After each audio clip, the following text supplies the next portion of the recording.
भस्म लावावी कसं? जोपर्यंत तर्जनी, मध्यमा आणि अनामिका हे तीन बोट, या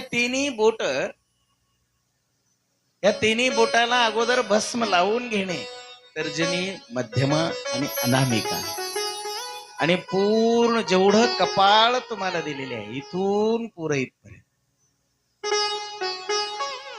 महाराज लई मोठं होतं.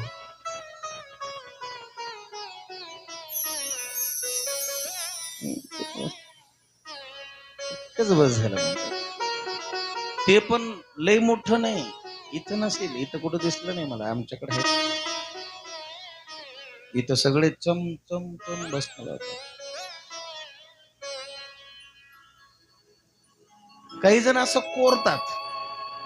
ते भस्माचं तुकडं घ्यायचं, आरशासमोर उभं राहायचं, कोरायचं. नाहीतर काडीला रुई गुंडाळायचं, कापूस त्याला एक ब्रश केल्यासारखं करायचं, त्याचं ना पुन्हा.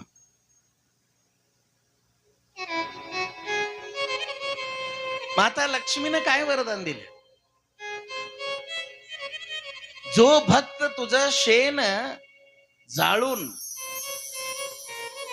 भगवान शंकराचं आज्ञा घेऊन, सद्गुरूचं दर्शन घेऊन, सद्गुरूची कृपेनं जो भक्त हे भस्म, हे राख,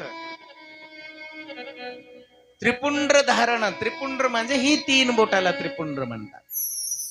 तर्जनी, मध्यमा, अनामिका, त्रिपुंड्र भस्म.